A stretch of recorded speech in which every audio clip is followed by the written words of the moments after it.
Pemirsa UB TV, mengawali tahun baru 2023 ini, program Berita Newspoint akan hadir selama 30 menit ke depan untuk memberikan highlight informasi mengenai perkembangan Universitas Brawijaya dalam 1 tahun terakhir. Apa sajakah perkembangan yang terjadi dalam lingkungan Universitas Brawijaya selama tahun 2022 lalu? Jangan kemana-mana, keep on our channel Newspoint.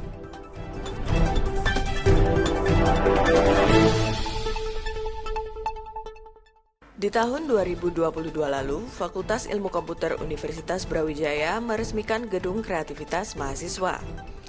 Gedung 4 lantai tersebut merupakan gedung yang terpadu karena terdiri dari kantor sekretariat mahasiswa, ruang kegiatan bersama, coworking space, hingga aula. Selain itu, pada atap gedung dapat digunakan sebagai sarana pengoperasian drone dan robot bagi mahasiswa yang akan mengikuti kompetisi. Memang tujuan kita, sebagaimana kita ketahui kan salah satunya adalah mencetak mahasiswa yang unggul, kan gitu ya, unggul yang bertakwa dan sebagainya dan seterusnya. Dan Info mulai dengan ini saya berharap Pak Dekan sudah mulai memikirkan yang biasanya yang dipikirkan itu laboratorium untuk dosen, praktikum untuk mahasiswa, tapi era ke depan ini memang era mahasiswa era milenial. Jadi selamat Pak Info, selamat untuk kita semuanya, mudah-mudahan nanti bisa dimanfaatkan dengan baik, lulusan kita bisa menjadi yang kampus. Di tahun yang sama, Fakultas Kedokteran Universitas Brawijaya meresmikan 4 fasilitas baru, yaitu Masjid Nurusi Syifa, Monumen Dwiya Monabrata Pratista, Ruang Research Innovation Public Service and Publication Information, serta Laboratorium Ilmu Faal. Jadi monumen ini artinya jadi guru yang bersemayam dalam diam ya. Jadi maksudnya kita memberi penghargaan terhadap jenazah atau kadaver yang kita pakai untuk pendidikan anatomi ya. Sehingga dia bukan hanya sebagai kadaver atau jenazah biasa tapi menjadi guru untuk mahasiswa kedokteran. Jadi ruang riset ini pada dasarnya kita membuat suatu lingkungan yang kondusif untuk diskusi, untuk berinteraksi antara kelompok kajian, juga termasuk dalam koordinasi pendanaan ataupun publikasi ya. Sehingga kita memang memberikan fasilitas ruang diskusi, ruang rapat, internet dan sebagainya, ataupun ruang baca untuk baik itu dosen, mahasiswa yang akan terlibat dalam penelitian. Pada tanggal 12 Januari 2022 telah diresmikan Gedung Kuliah 2 PSDKU Universitas Brawijaya di Kediri. Pengembangan PSDKU UB Kediri memiliki modal sosial yang kuat. Modal sosial tersebut berupa hubungan dan dukungan yang kuat dari pemerintah daerah dan sumber daya dosen yang saat ini sudah ada. Modal sosial ini diyakini mampu mendukung keberadaan sarana dan prasarana gedung kuliah baru. Gedung ini adalah gedung baru untuk perkuliahan ya. Gedung 2 ini ya, gedung 2 perkuliahan direncanakan di lantai 1 itu akan digunakan untuk laboratorium, untuk praktikum. Di lantai 2 dan 3 itu untuk perkuliahan khususnya, yaitu kalau ini masih sistem hibrid yang kita gunakan untuk model sistem hibrid ya. Tapi rencananya ke depannya insya Allah kalau sudah pandeminya sudah tidak ada ya, itu ya luring. Jadi semua mahasiswa akan terkonsentrasi untuk kuliah dengan di kampus ini. Dalam rangka untuk pengembangan kampus UB Kediri itu akan didirikan atau akan dibuka 12 program studi dari hampir seluruh fakultas ya. Jadi yang sudah masuk sekarang proposalnya, jadi pertama proposal dulu, kemudian diserahkan ke rektor diserahkan kepada LP3 diserahkan kepada SAU yaitu Senat Akademik Universitas, lalu di situ dievaluasi, dipertimbangkan kelayakannya. Kalau layak maka akan dibuka di PSDKU di Kediri. Semuanya insya Allah ada 12 program studi.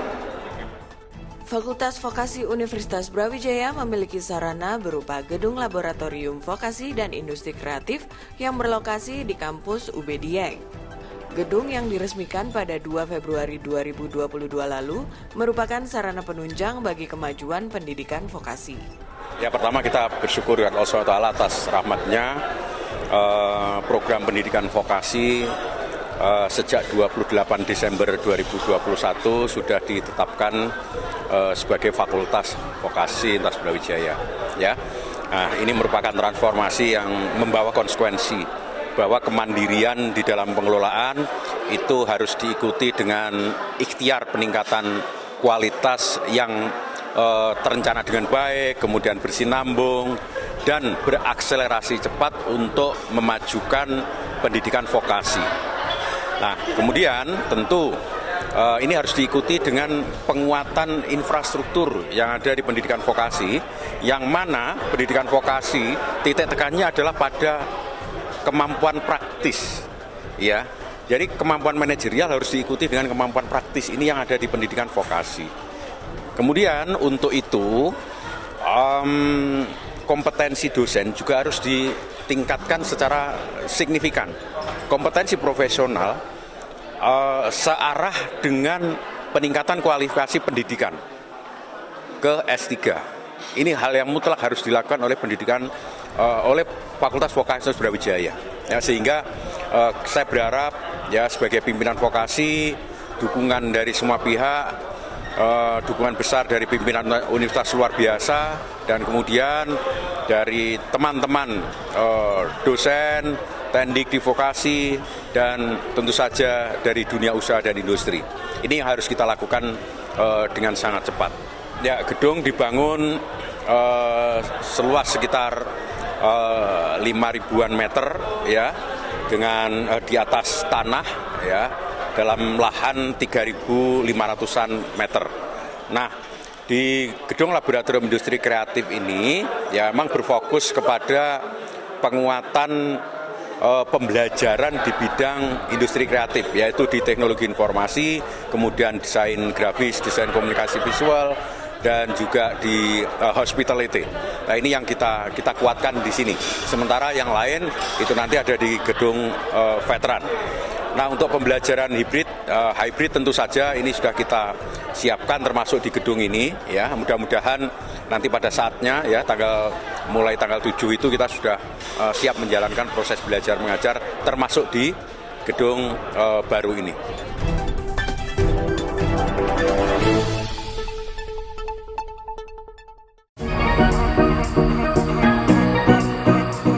Ya pemirsa, kembali lagi bersama kami dalam program Let's Talk, masih bersama dengan Prof. Trinil. Sebetulnya memang bidang saya itu manajemen reproduksi. Ya pemirsa, kembali lagi bersama kami dalam program Let's Talk, masih berbincang dengan tema ekowisata. Ekowisata ini sebenarnya konsep baru. Jadi konsep ini lahir setelah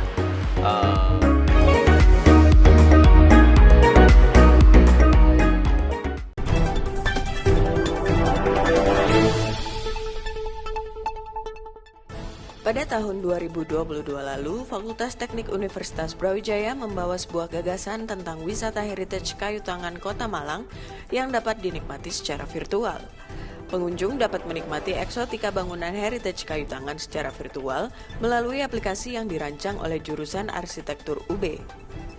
Pemilihan heritage kayu tangan sebagai objek wisata yang akan divirtualkan salah satunya untuk memberikan edukasi dan pengalaman wisata baru dengan menggunakan teknologi.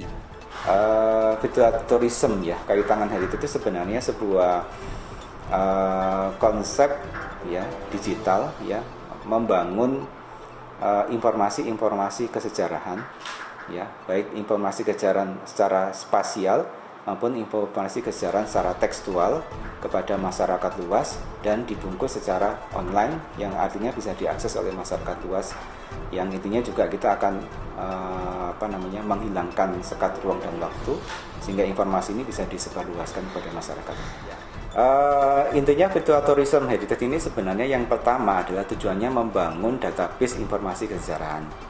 Nah, informasi kesejarahan itu merupakan hal yang penting sebagai sebuah informasi yang memang dalam perjalanan Kota Malang itu menjadi informasi penting terkait bangunan-bangunan sejarah yang mana yang mau dilestarikan.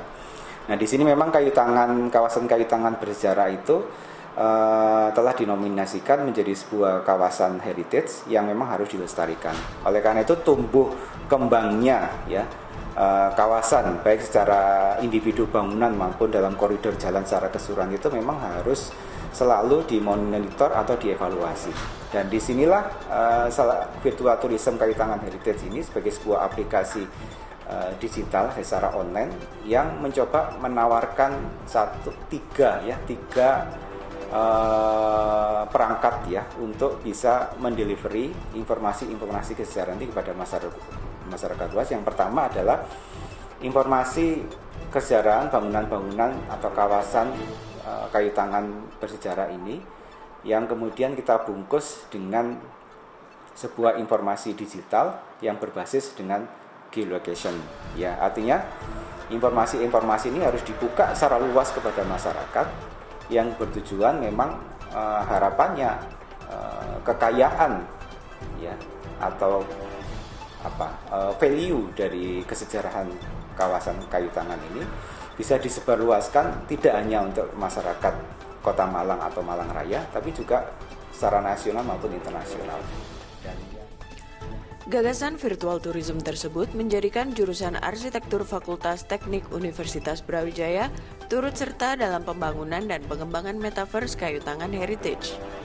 FTUB mengajak mahasiswa dan para pihak industri untuk turut serta dalam pengembangan prototipe yang difokuskan pada pengembangan teknologi digital untuk mengembangkan virtual environment dan database digital bangunan atau kawasan bersejarah di kayu tangan.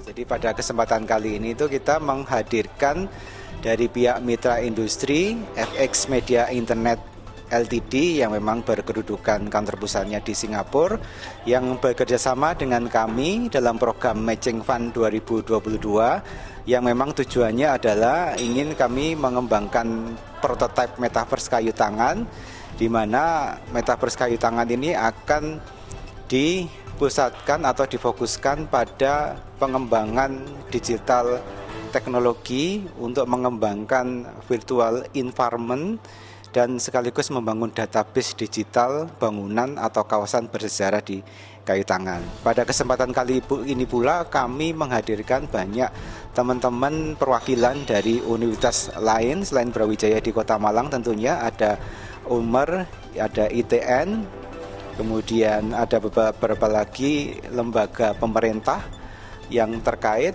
ya, walaupun tidak mengikuti secara luring, mereka juga berkesempatan mengikuti daring seperti dari pihak Bapeda gitu ya. Kemudian ada juga dari perwakilan Ikatan Arsitek Indonesia yang memang ini merupakan kolaborasi yang kita harapkan supaya pengembangan metaverse kayu tangan ini benar-benar bisa menjadi satu pengembangan yang utuh yang nantinya bisa kita sumbangkan sebagai proyek kepada pemerintah kota untuk bisa dilaksanakan. Setelah workshop tersebut, platform wisata dan bisnis di Semesta Digital Kota Malang tengah melalui uji coba sebelum resmi diluncurkan. Dunia metaverse ini dihasilkan melalui kolaborasi Pentahelix, Fakultas Teknik UB dengan mitra industri, komunitas, Pemkot Malang, dan media. Harapannya memang kita bisa berkolaborasi untuk membangun atau mendevelop aplikasi ini agar kedepannya mampu dimanfaatkan dalam aplikasi yang bertujuan untuk virtual tourism gitu ya. Yang nanti harapannya kita bisa bekerjasama dengan pemerintah untuk mengawal pengelolaan aplikasi ini yang harapannya nanti memang berbayar gitu ya, nanti sebagai satu wahana komersial baru di dalam dunia digital. Nah, pengembangan metaverse ini kita memang berkolaborasi dengan FX Media yang berkantor pusat di Singapura dan beliau bisa hadir pada kesempatan kali ini. Dan kita juga pembangunan metaverse ini kita berkolaborasi dengan teman-teman mahasiswa yang dinamakan masuk dalam program Merdeka Belajar Kampus Merdeka yang direkognisi 20 SKS. Jadi total sebenarnya ada sekitar 16 mahasiswa yang melakukan magang internship dengan pihak FX Media untuk membangun prototipe metaverse kayu tangan ini. Nah, harapannya memang karena perkembangan digital itu kan sangat cepat ya Mbak ya, sangat cepat sekali, sehingga kita harapkan memang as soon as possible ini bisa langsung dipergunakan, atau hari ini kita nyatakan sebagai soft launching ya. Cuman yang kita butuh satu step lagi itu adalah kita berkolaborasi dengan keuangan dan perbankan untuk bisa melakukan mengembeddedkan aplikasi virtual buying tadi, sehingga memang bisa dipergunakan oleh masyarakat layaknya sebagai dunia kembarnya kayu tangan, dan mereka bisa melakukan transaksi secara langsung gitu kan. Nah, yang satu hal lagi juga kita sebenarnya ingin mendapatkan masukan atau komitmen dari seluruh masyarakat yang ada di sekitar koridor kayu tangan, karena mereka adalah pelaku sesungguhnya yang nanti akan di dunia digital. Jadi kita nanti akan menunggu kolaborasi mereka untuk bisa membangun dunia metaverse ini bersama-sama dan melakukan mengembangkan e-commerce itu bersama-sama dengan seluruh bisa jadi pemilik bangunan yang ada di kawasan kayu tangan, termasuk kampung heritage. Ya, karena kampung heritage juga perlu disentuh UMKM-nya untuk bisa juga maju ke depan dan masuk dalam dunia digital ini, sehingga secara tidak langsung mereka akan mendapatkan kemanfaatan secara ekonomi.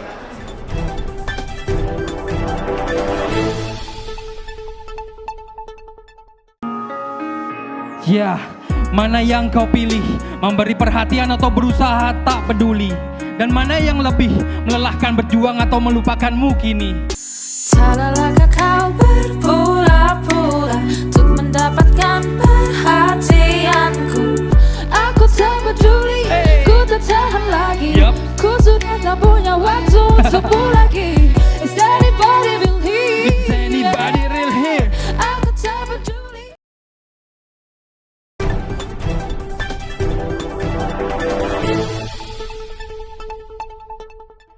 Tahun 2022 juga menjadi tahun pergantian Rektor Universitas Brawijaya. Profesor Widodo resmi dilantik sebagai Rektor Universitas Brawijaya periode 2022 hingga 2027 pada Senin 27 Juni 2022.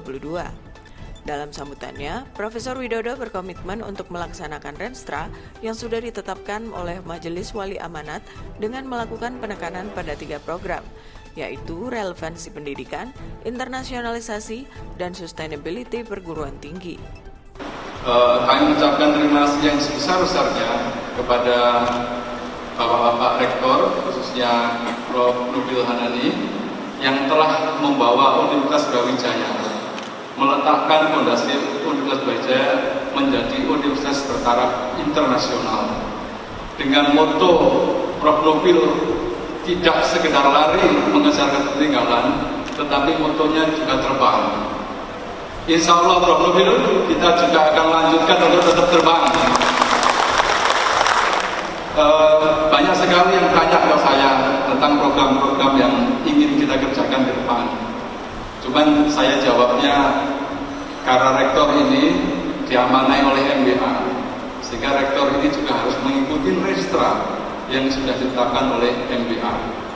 Namun kita akan coba stressing 3 bagian penting. Yang pertama adalah relevansi perguruan tinggi. Jadi kita berharap perguruan tinggi kita bisa memiliki relevansi dengan kebutuhan masyarakat. Yang kedua adalah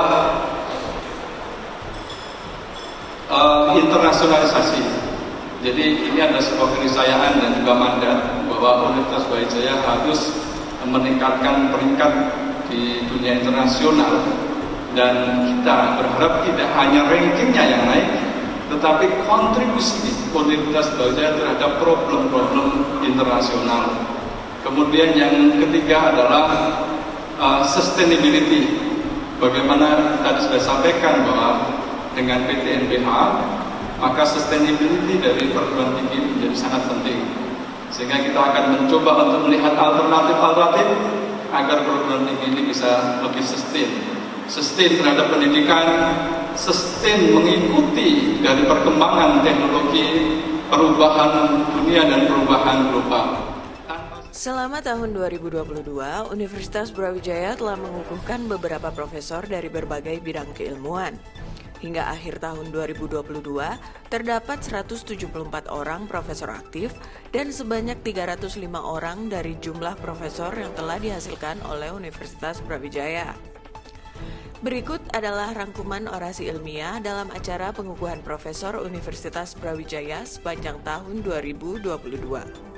Pada hari ini, saya bisa menyampaikan pidato ilmiah dalam rangka pengukuhan profesor di bidang ilmu reproduksi ternak dengan judul Suplementasi Ekstrak Daun Kelor dalam pengencer tris sebagai upaya peningkatan kualitas semen beku kambing untuk inseminasi buatan.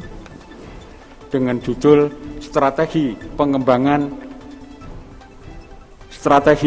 Pengendalian dan Peningkatan Produktivitas Tambak melalui Ecogreen Aquaculture. Dengan judul Metode Prediksi Umur Struktur berdasarkan perambatan retak. Kami berjudul Simulasi Komputer sebagai Kontrol Intelektual Proses Pengelasan. Hari ini dengan judul Rekayasa Desain Hexagonal Crashbox untuk Short Crashable Zone dengan simulasi komputer. Dengan judul Pemanfaatan Intelligent Bioinstrumentation System atau IBIS dalam pengembangan pertanian presisi di era revolusi industri 4. Dengan judul Inovasi Biogot Bot untuk Pertanian Konservasi dalam Budidaya Tanaman Semusim di Lahan Kering. Dalam hal ini kebijakan publik yang ditetapkan oleh para pihak cenderung diorientasikan pada pilihan yang memberikan pemenuhan kebutuhan dan kepentingan masyarakat secara optimum dengan risiko atau biaya yang minimum. Dengan judul Indonesia's Volunet Sync 2030 Inovasi Tata Kelola Lingkungan Hidup dan Kehutanan yang berjudul Mutu Keinginan dan Healthy Food Choice dalam hubungannya dengan kepuasan dan kesehatan konsumen makanan milenial. Dengan judul Model Restorasi Ekosistem Mangrove Desa Pesisir untuk mengatasi kerusakan pesisir akibat perubahan iklim dan proses antropogenik. Yang berjudul Model Manajemen Sumber Daya Manusia Situasional pada Organisasi Bisnis di Era Perubahan Cepat dan Ketidakpastian. Latar belakang pilihan saya yang ingin saya sampaikan bahwa Indonesia ini sebagai salah satu negara maritim dan kepulauan yang terbesar di dunia, memiliki potensi sumber daya yang berdaya di wilayah pesisir yang luar biasa. Dengan judul Heuristic Artificial Intelligence Modeling, Pemodelan Sistem Cerdas Era Industri 4.0. Kami mengulas dengan menawarkan suatu model Comprehensive Product Improvement, suatu model perbaikan produk fermentasi perikanan tradisional dengan pendekatan bioteknologi perikanan. Ini dengan judul Uji Teknik Drop Spray Biodiesel Minyak Goreng Bekas. Dengan judul Engineering Scientific Analysis Circulating Bed Pyrolyzer untuk penguatan sumber energi non-fosil. Dengan judul Peran Lisolektin Ikan Solek sebagai pendekatan baru imunoterapi komplementer kanker. Judul pidato kami adalah IMIFS, Integrasi Modal Intelektual, Modal Fisik dan Modal Sosial dalam meningkatkan kecepatan inovasi dan kinerja berkelanjutan. Kali ini berita datang dari UBTV. Di tahun 2022, UBTV yang telah menyiapkan siaran digital sejak 2021, akhirnya bekerja sama dengan penyedia MUX di daerah Batu dan Malang.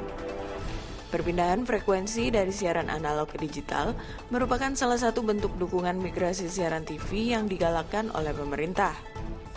Siaran digital UBTV berada di bawah naungan MNC Group dan dapat diakses melalui scan di channel 43.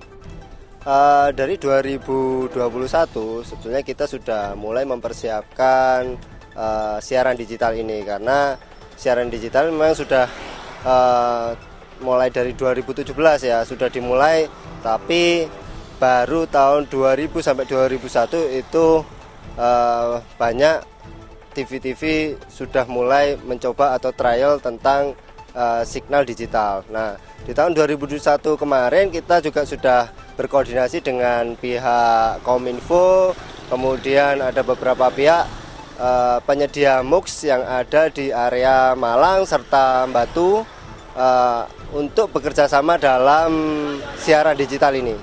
Untuk siaran digital, saudara-saudara yang ada di Malang Raya bisa membeli setbox TV jika TV-nya masih belum digital, kemudian tinggal scan saja melalui channel 43 sehingga akan mendapatkan siaran UBTV yang berada di MUX-nya atau di dalam grupnya MNC Group.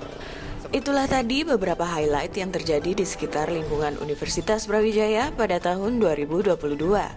Jangan lupa saksikan News Point setiap hari pukul 19.30 waktu Indonesia Barat hanya di UBTV, Televisi Pendidikan Universitas Brawijaya. Terima kasih dan selamat menyambut tahun yang baru.